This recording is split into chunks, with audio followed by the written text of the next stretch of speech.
What is the meaning of globalization? Globalization is the process of integrating the country's economy with the world economy. ठीक है, globalisation का मतलब क्या होता है? इंटीग्रेट करना किस चीज को? अपने देश की इकोनॉमी को पूरे विश्व के इकोनॉमी के साथ। अब मैं कुछ क्वेश्चंस, बेसिक्स क्वेश्चंस आपसे पूछूंगी कि इंडिया में किस टाइप की इकोनॉमी है? Mixed economy. ठीक है, इंडिया की जो मिक्स्ड इकोनॉमी है, it was basically chose in which year? 1947, when we got independence, and at that time our economy was in the worst condition, right? We were even dependent on the other countries for the basic need, for basic food के लिए भी हम दूसरे देश पर क्या थे? Dependent थे। ठीक है, हमारे पास सेल्फ सफिशिएंट नहीं थे हम खाने को लेकर। आ रही बात समझ में? अनीशा बाहर जाओगी क्लास से। आ रही बात समझ में? सो बेसिकली यहाँ पर मैं क्या बताना चाह रही हूँ आपको कि जो इकोनॉमी थी हमारी कंट्री की, वो क्या थी? वर्ड्स थी, राइट? और हमने कौन सा इकोनॉमी चूज किया? Mixed economy. मिक्स्ड इकोनॉमी का मतलब क्या होता है? वैसी इकोनॉमी जहां पर पब्लिक और प्राइवेट प्रॉपर्टीज हो, गवर्नमेंट के राइट्स हो, प्राइवेट लोगों के भी राइट्स हो। कैपिटलिज्म या कैपिटलिस्ट इकोनॉमी में क्या होता है? वैसी इकोनॉमी है जहां पर आपके सिर्फ प्राइवेट ओनर्स होते हैं और आपके जो मार्केट फोर्सेस है, demand and supply, it is also determined by the private companies or private sector, right? If we are talking about the socialism या socialist economy, यहाँ पर क्या होगा कि आपके सिर्फ और सिर्फ जो राइट्स होंगे, क्या प्रोडक्ट बनाना है, क्या डिमांड है, कितना प्रोडक्ट सप्लाई करना है, it is going to be analysed by the government. तो इसको बोलेंगे सोशलिज्म। जैसे क्यूबा में, चाइना में सोशलिस्ट इकोनॉमी है, इंडिया में मिक्स्ड इकोनॉमी है, और आपके यूएसए वगैरह में कैपिटलिस्ट इकोनॉमी है। तो ये तो सबको पता है व्हाट इज द इकोनॉमी। चलिए, इंटरनेशनल मॉनेटरी फंड यानी आईएमएफ ने डिफाइन किया है कि ग्लोबलाइजेशन क्या है, इसको लिखते हैं, लिखिए। International monetary fund defines globalisation as the growing interdependence International Monetary Fund defines globalization as और फिर यहां से bracket on, globalization as the growing interdependence of countries,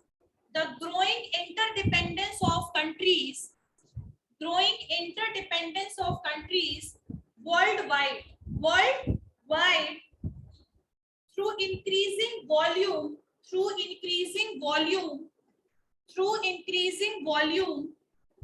and variety of cross-border transactions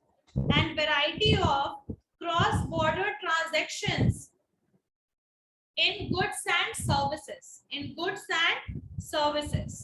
variety of cross-border transaction in goods and services, and of international capital flows,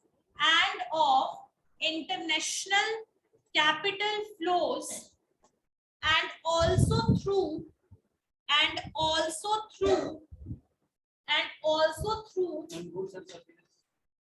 goods and services, and of international capital flows,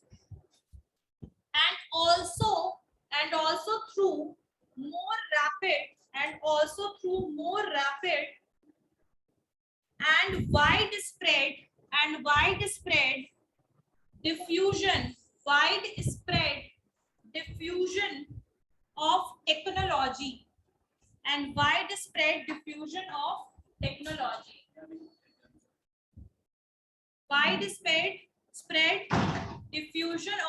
technology, अब इस पूरे line का क्या मतलब है ये मैं बताती हूँ। इंटरनेशनल मॉनेटरी फंड जो है, उन्होंने डेफिनेशन दिया है ग्लोबलाइजेशन के बारे में। इससे पहले मुझे ब्रैकेट क्लोज कर लिया, इन्वर्टेड कॉमा लगाइए। चलिए, सुनिए, जो ग्लोबलाइजेशन है हमारी इंडिया में कब आया है? 1991 में। कब आया है? 1991। ठीक है। अब ये जो ग्लोबलाइजेशन है आईएमएफ के द्वारा क्या बोल रहा है कि जो आपका जो ग्लोबलाइजेशन है वो आपकी डिपेंडेंस को इंटरडिपेंडेंट हो जाइएगा, यानी इंडिया पे यूएसए, यूएसए पे India, like this kind of dependence was basically done worldwide। ये पूरे वर्ल्ड में एक दूसरी कंट्री पे हम क्या हो जाएंगे? डिपेंडेंट हो जाएंगे through increasing the volume and variety of cross border transaction. Cross border transaction it means selling of goods outside the country, importing the good, exporting the good. ठीक है, आउटसाइड द कंट्री जब हम उसको increase कर देंगे export को और import को, यानी क्रॉस बॉर्डर ट्रांजैक्शन वेराइटीज और वॉल्यूम में क्या हो जाएगा? इंक्रीज हो जाएगा। वॉल्यूम यानी कि number of quantity of basically selling the goods to the other country is basically increasing in volume. ठीक है। वैरायटी यानी कि पहले अगर मान लीजिए कि सिर्फ हम इंपोर्ट गोल्ड करा रहे थे, तो हम पेट्रोलियम करा रहे हैं, मशीनरी करा रहे हैं, तो number of varieties of goods are also increase.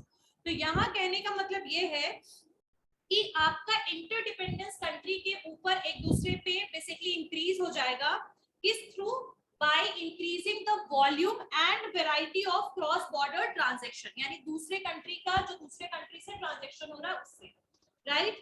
और इंटरनेशनल कैपिटल फ्लो भी इंक्रीज हो जाएगा। इंटरनेशनल कैपिटल फ्लो का मतलब क्या होता है? जब हम दूसरे कंट्री में जाकर के लैंड परचेज करें, मशीनरी परचेज करें, दूसरे कंट्री का हम ऑफिस परचेज करें, या फिर दूसरे कंट्री की कंपनी में फॉरेन डायरेक्ट इन्वेस्टमेंट करें, तो इन सब को हम क्या बोलेंगे? International capital flow.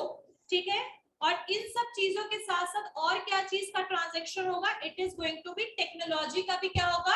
डिफ्यूजन होगा। दूसरी कंट्री का टेक्नोलॉजी दूसरी कंट्री तक भी पहुंचेगा। आ गई बात समझ में?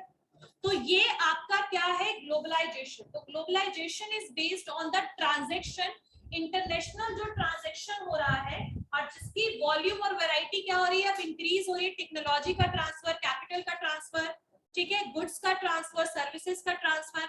अब जैसे तुम लोगों को पता होगा कि आईबीएम कंपनी सुना है आप लोगों ने? दैट इज अ बेसिकली अ क्या कौन सी है? आउटसोर्सिंग की कंपनी है। आउटसोर्सिंग का मतलब समझते हो क्या होता है? आउटसोर्सिंग, बीपीओ सुने हो? Business process outsourcing. बीपीओ जो होती है, जैसे आईबीएम में क्या है कि जैसे दूसरे कंपनी का कोई भी गुड्स बन रहा है, जैसे मान लीजिए यूएसए अपना गुड्स बना रहा है, कोई प्रोडक्ट बनाया, मान लीजिए वो रेफ्रिजरेटर बना रहा है। अब इस रेफ्रिजरेटर का कंप्लेन आएगा, आ सकता है, कंप्लेन आएगा भी, तो इसके लिए हमें क्या चाहिए? Call centre. अब ये जो कॉल सेंटर है उसने क्या किया? इंडिया में बैठा दिया, या इंडिया में एस्टैब्लिश कर दिया इस कॉल सेंटर को, इस ऑफिस को। अब इसका जो रेफ्रिजरेटर यूएस की कंपनी XYZ का जो कॉल सेंटर है वो कहाँ है? इंडिया में है। अब इंडिया में जो लोग हैं, यानी जो एम्प्लॉइज है इंडियन, वो लोग डील करेंगे आपके फॉरेन क्लाइंट से, क्योंकि यूएसए तो किसी और क्लाइंट को बेच रहा होगा रेफ्रिजरेटर, या यूएसए की क्लाइंट को बेच रहा होगा। तो इसके लिए इंडिया से सर्विस क्या लिया जा रहा है? आउटसोर्सिंग का, यानी इंडिया से आप कॉल सेंटर का सर्विस ले रहे हो, इसको कहते हैं आउटसोर्सिंग। आई बात समझ में? Taking the service, do service. यहाँ पर क्या है? इंडिया में एम्प्लॉइज की कमी है? बिल्कुल भी कमी नहीं है। लोगों की भी कमी नहीं है जो जॉब बेसिकली करना चाहते हैं, है ना। अब ऐसे केस में आप चीप एम्प्लॉइज और लेबर इजीली अवेलेबल है, और यूएसए में इसी काम के लिए बहुत ज्यादा जो रेट लिया जा रहा है वो इंडिया में कम लिया जा रहा है, तो इसकी वजह से आउटसोर्सिंग हो रहा है। तो आपके ग्लोबलाइजेशन, आउटसोर्सिंग, इन सब का रीजन क्या है? ट्रांसफर और transaction of goods and services. समझ में आया? क्लियर हो गया? ये तो मैंने एक सिर्फ एक कॉन्सेप्ट बताया कि आउटसोर्सिंग का मतलब होता है कि जब आप कोई सर्विस किसी और कंट्री से लेते हो, ठीक है, उसी कंट्री के रिसोर्स को यूज करके।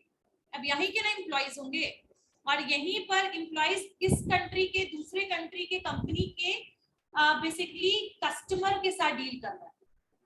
आई बात समझ में? चलिए नेक्स्ट लिखिए, फीचर्स क्या है ग्लोबलाइजेशन के? What are the various features of globalisation? Features of globalisation, features of globalisation. Globalisation जो है वो ग्लोबल इकोनॉमी को इंडिकेट करता है। किसको इंडिकेट करता है? ग्लोबल इकोनॉमी को। जैसे कोविड जब आया और बहुत सारे कंट्रीज में बहुत ही वर्स्ट सिचुएशन था, पूरे वर्ल्ड की इकोनॉमी पर इसका इफेक्ट हुआ कि नहीं? हुआ। तो ग्लोबलाइजेशन का सबसे पहला जो फीचर है लिखिए, opening and planning to expand, opening and planning to expand and planning to expand business throughout the world, throughout the world, opening and planning to expand business throughout the world, throughout the world, opening and planning to expand business throughout the world.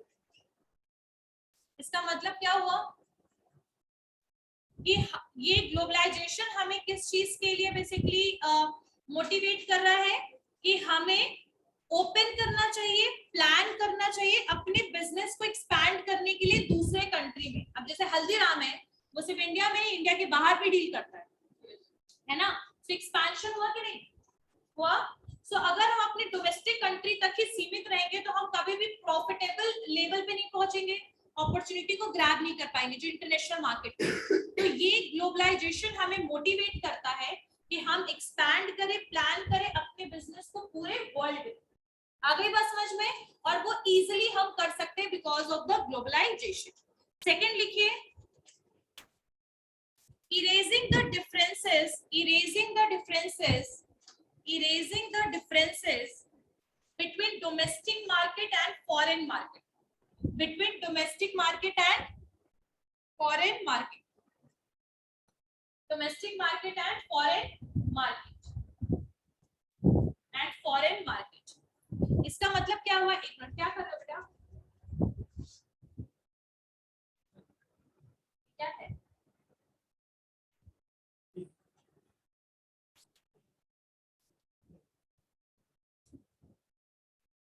ठीक है। तो इसका मतलब क्या हुआ, हमें erase करना है, क्या इरेज करना है, डिफरेंसेस जो भी है, डिफरेंसेस, इसको बंद कीजिए और उसको लिखिए, erasing the differences between the domestic market and foreign market. तो जो एक डिफरेंस था कि हम यूएसए में डील नहीं कर सकते हैं, हम चाइना में डील नहीं कर सकते हैं, हम श्रीलंका में डील नहीं कर सकते हैं, उस डिफरेंस को, एक फॉरेन और जो आप डोमेस्टिक मार्केट में जो डिफरेंस को आपने रखा था उसको क्या करना है, खत्म करना है, ठीक है। तो इसका मतलब ये इरेज करना मतलब मिटाना, ठीक है। नेक्स्ट लिखिए, buying and selling goods and services, buying and selling goods and services, buying and selling goods and services from के बाद स्लैश डाल देना, from to any country in the world, from to any country in the world, buying and selling goods and services from to any country in the world, from to any country in the world। इसका मतलब क्या हुआ कि यहाँ पर आप दूसरे goods और सर्विसेज दूसरे कंट्री में सेल भी कर सकते हो और अपनी कंट्री में परचेज भी कर सकते हो। इसीलिए अभी देखो कि सबसे ज्यादा ग्लोबल इकोनॉमी का इम्पैक्ट आपको कहीं दिखेगा तो वह online market.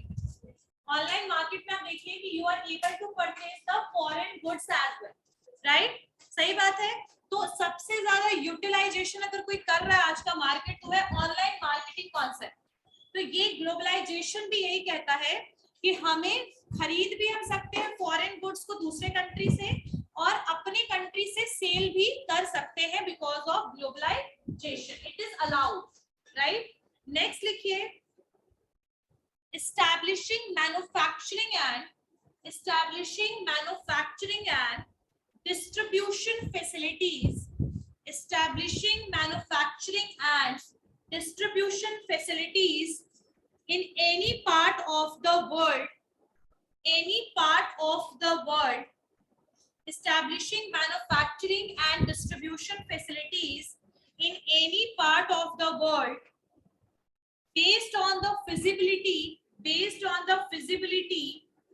and ability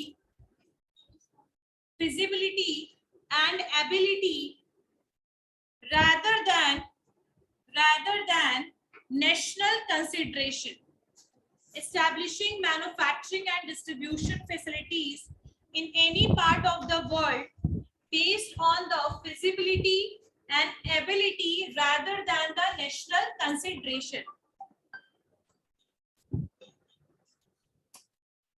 I'm just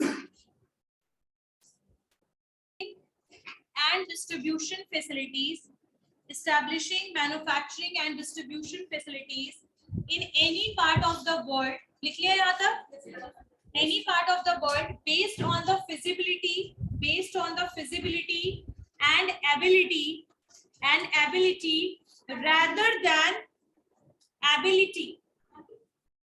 क्या लिख लिया है?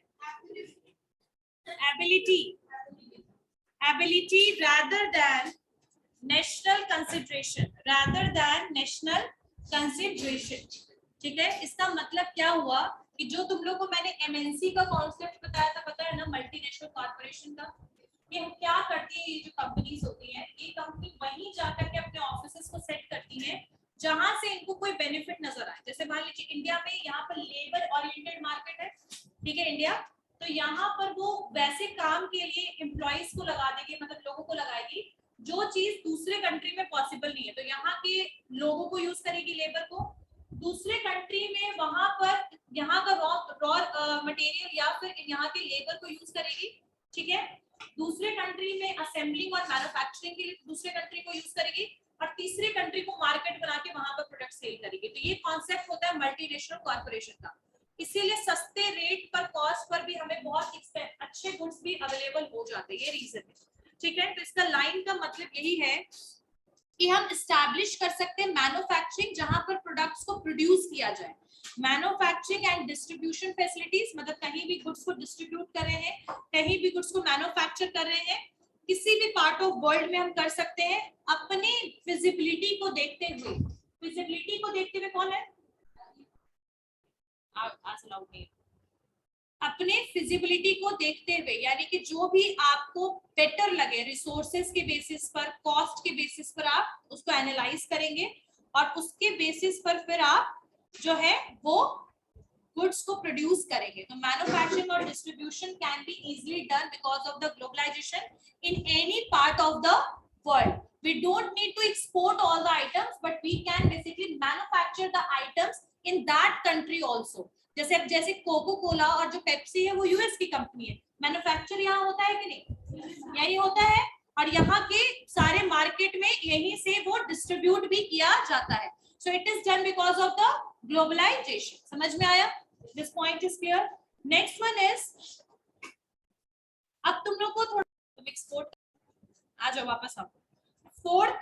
फिफ्थ पॉइंट लिखिए, product planning and development. Product planning and development features में लिखिए, product planning and development are based on market consideration of the entire world. Based on the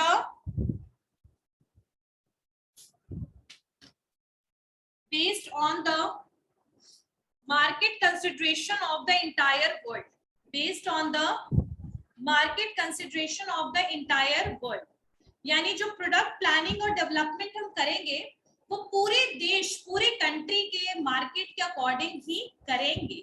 ठीक है, यानी पूरे मार्केट की सिचुएशन को देखते हुए, पूरे मार्केट की नीड को देखते हुए, चाहे वो इंडियन कस्टमर्स हो, चाहे वो फॉरेन कस्टमर्स हो, उनके नीड को एनालाइज करते हुए हम प्रोडक्ट को डेवलप करेंगे और बनाएंगे. ठीक है, तो पहले जब हम ग्लोबलाइजेशन नहीं था तो इंडियन कंज्यूमर्स की नीड को हम ज्यादा प्रेफरेंस देते थे.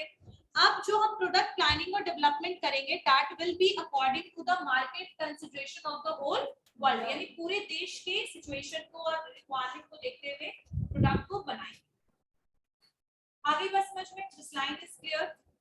नेक्स्ट पॉइंट, अच्छा तुम लोग को मैंने कुछ अप्रोच करवाया था, ईपीआरजी फ्रेमवर्क याद है? ईपीआरजी फ्रेमवर्क याद है ना? Ethnocentric, polycentric, regiocentric, geocentric. Clear है ना? हाँ, तो क्लास नहीं करोगे तो ऐसे ही सर घुमाओगे भी नहीं. तो ये जो कॉन्सेप्ट है याद रखिएगा, बेसिक है. चलिए नेक्स्ट लिखिए, sourcing of factors of production. अब हाँ, नेक्स्ट पॉइंट है ये, ये जो पॉइंट है, ये जितना है, ये ग्लोबलाइजेशन के फीचर्स हैं, यानी ग्लोबलाइजेशन कैसे काम कर रहा है और क्या चीज में हेल्पफुल है। ठीक है, ग्लोबलाइजेशन में लिखिए next point, next feature, sourcing of factors of production, sourcing of factors of production and input like raw material, machinery, finance, technology,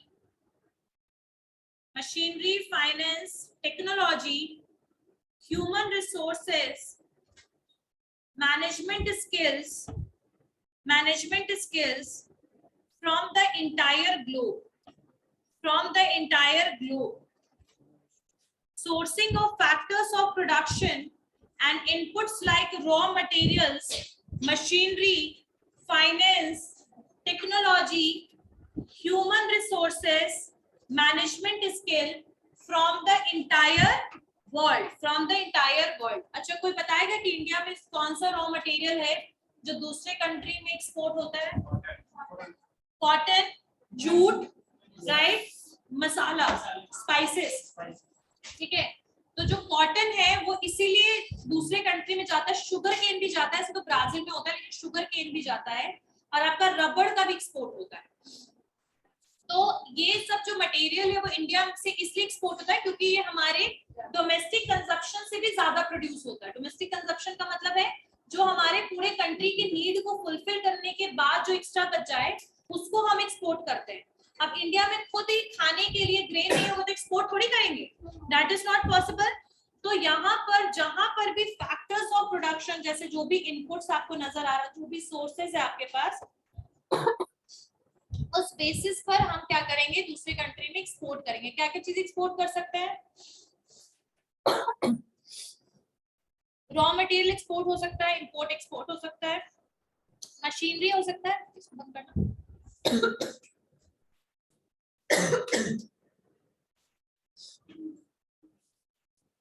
next point, ये जो मैंने आपको बताया कि जो फैक्टर ऑफ प्रोडक्शन है, जैसे हमें इनपुट चाहिए हो, मशीनरी चाहिए हो, वो भी हम दूसरे कंट्री से एक्सपोर्ट करा सकते हैं। यानी कि अपनी कंट्री में अगर वो प्रोडक्ट आ रहा है तो वो इंपोर्ट हो गया, ठीक है, और दूसरे कंट्री में हम भेज भी सकते हैं। जो भी प्रोडक्ट में हम या तो अनइफिशिएंट है या जो प्रोडक्ट को हमें बनाने में बहुत ज्यादा पैसा लगता है, तो कई बार उसको हम एक्सपोर्ट करवाना ही पसंद करते हैं। सही बात है। कुछ नेचुरल रिसोर्सेज होते हैं, कुछ हैंडमेड रिसोर्सेज होते हैं, जैसे मशीनरी हैंडमेड रिसोर्स है। तो आपका जो भी सोर्स और फैक्टर ऑफ प्रोडक्शन है, ह्यूमन रिसोर्स हो गया, मैनेजमेंट स्किल हो गया, आपकी गुड्स इनपुट हो गया, ये जितने भी प्रोडक्शन और मैन्युफैक्चरिंग प्रोसेस की रिक्वायरमेंट है वो सबको हम एक्सपोर्ट इंपोर्ट भी कर सकते हैं बिकॉज ऑफ ग्लोबलाइजेशन। ठीक है, नेक्स्ट पॉइंट लिखिए, नेक्स्ट लिखिए,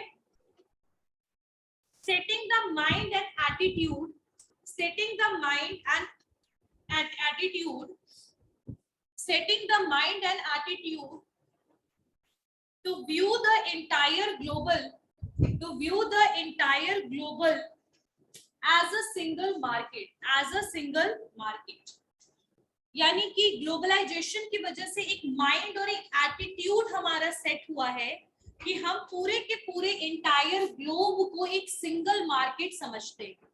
आई बात समझ में? सिंगल मार्केट समझते हैं, right? So these are the features of globalisation. अगर इसको एक एक वर्ड में याद करना है तो कीवर्ड लिखते चलो।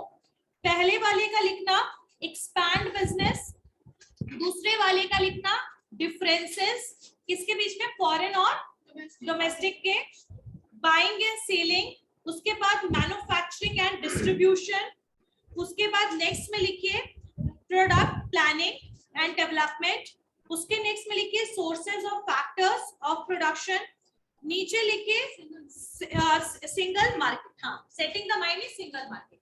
समझ में आया? क्लियर हो गया? फीचर सबको समझ में आ गया? चलिए नेक्स्ट लिखिए, नेक्स्ट लिखिए process of globalization, process of globalization, process of globalization। हाँ, इसको थोड़ा सा मैं बाहर से लिखवाऊंगी बुक के अलावा। लिखिए, फर्स्ट स्टेज में 5 स्टेजेस हैं आपके ग्लोबलाइजेशन के, ठीक है। और ये 5 स्टेजेस बताए गए हैं ओहामे के द्वारा, OHAME, ओहामे जो है उनके द्वारा ये 5 स्टेजेस जो हैं ये बताए गए हैं ग्लोबलाइजेशन के। सबसे पहला जो है, पहला स्टेज लिखिए, स्टेज 1 लिखिए, स्टेज 1 यानी ग्लोबलाइजेशन का प्रोसेस क्या है, किस तरीके से स्टेज बाय स्टेज ये पास होता है, राइट। पहला लिखिए, domestic company exports to foreign country, domestic country exports to foreign countries, company exports, company domestic country कैसे होगा, domestic company exports to foreign countries, export to foreign countries through the dealer or through the dealers or distribution of the home country, through the dealers or distributors of the home country. Domestic company exports to foreign countries through the dealers or distributors of home country, through the distributors of home country. अब यहाँ जो globalisation है वो पूरा का पूरा globalisation क्या चीज पे बेस्ड है, वो बेस्ड है आपके क्या हो रहा है, और distribution of the home country, home country, HOME, home country. कान वान में प्रॉब्लम हो गया क्या? Domestic company exports to foreign countries through the dealers or distributors of the home country. अब यहाँ पर ये जो लाइन है वो क्या बोल रहा है कि जो डोमेस्टिक कंपनी है, यानी इंडिया का डोमेस्टिक कंपनी कौन कौन हो गया, हल्दीराम डोमेस्टिक कंपनी, ठीक है।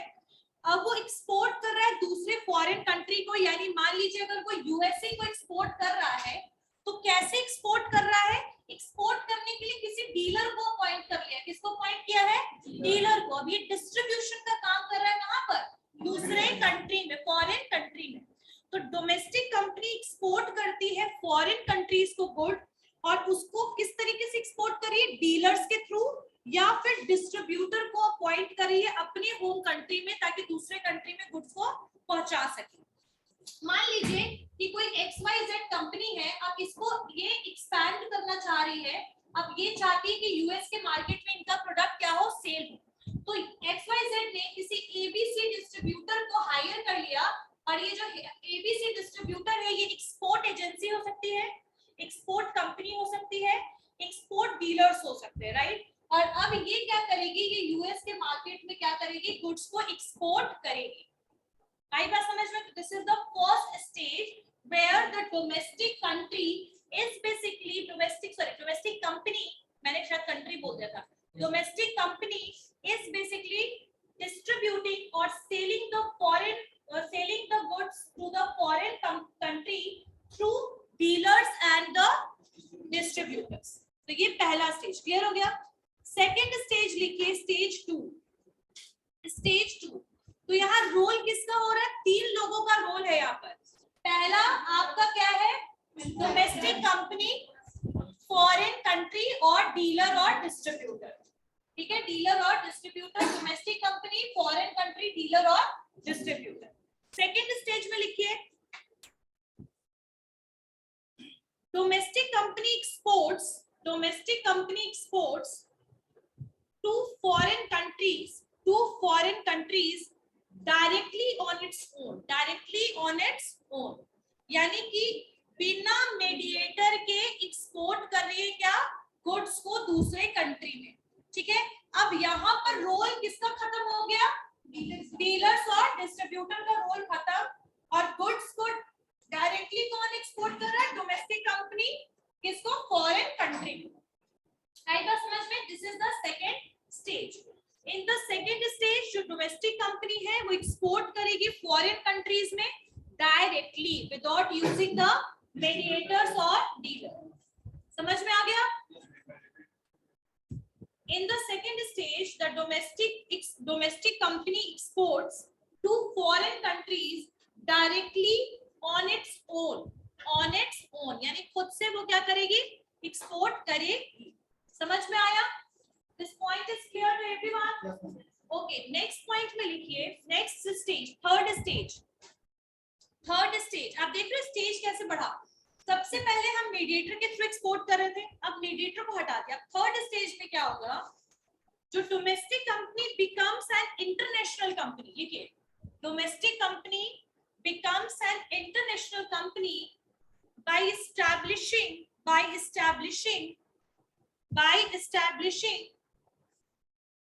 production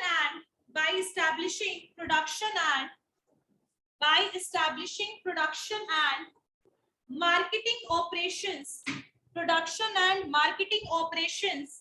in various key foreign countries,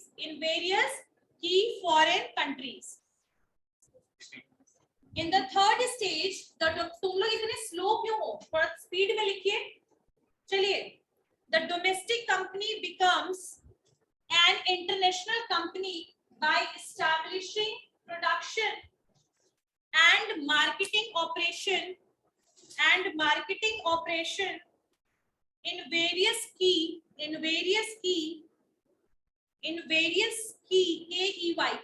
foreign countries। अब यहाँ पर देखो एक्सपोर्ट का हिस्सा ही खत्म हो गया। कैसे? जो कंपनी थी ना वो इंटरनेशनल कंपनी बन गई और अपने प्रोडक्शन डिपार्टमेंट को उसने दूसरे कंट्री में जाके एस्टैब्लिश कर दिया। ठीक है, तो पहले हम मीडिएटर पे डिपेंड होकर के अपने प्रोडक्ट को, जो कि हमारी कंपनी मान लीजिए इंडिया में है और हम यहाँ की कंपनी से एक्सपोर्ट कर रहे थे दूसरे कंट्री में, अब सेकंड में मीडिएटर को हटा दिया, तीसरा में एक्सपोर्ट के सिस्टम को ही हटा दिया और हमने इंटरनेशनल कंपनी खुद को बना लिया। कैसे बना लिया? By establishing production, Coca Cola international company हो गई, production by establishing production and marketing operation in that country, मतलब दूसरे कंट्री में ही जाकर के हमने अपना ऑफिस स्टार्ट कर लिया, मैन्युफैक्चरिंग यूनिट बैठा लिया। अब वो पूरे मार्केट को वो खुद से कंपनी जो है वहां के ऑफिस है वो देख रही है। समझ में आया? तो this is the third stage. Now we are not exporting because we are manufacturing in that country, तो हम एक्सपोर्ट करने की जरूरत है।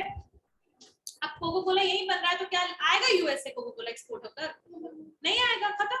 तो थर्ड स्टेज ये है। ठीक है, नेक्स्ट क्लास में हम लोग बचे हुए दो जो स्टेज है, फोर्थ एंड फिफ्थ, वो भी कंप्लीट कर लेंगे। फीचर्स ग्लोबलाइजेशन के स्टेज है, सब क्लियर हो गया? समझ में आया? किसी को कोई डाउट? ठीक है, तो ये ग्लोबलाइजेशन ऑफ मार्केट और रीजन क्या है ग्लोबलाइजेशन का, ये कंप्लीट कर लेंगे। नेक्स्ट क्लास में ग्लोबलाइजेशन टॉपिक खत्म हो जाएगा, फिर हम लोग इंटरनेशनल मॉनेटरी फंड में जो सिस्टम है एसडीआर वगैरह वो सब टॉपिक बाकी है वो करेंगे। ठीक है, ओके, चलिए, एनीवन हैव एनी डाउट?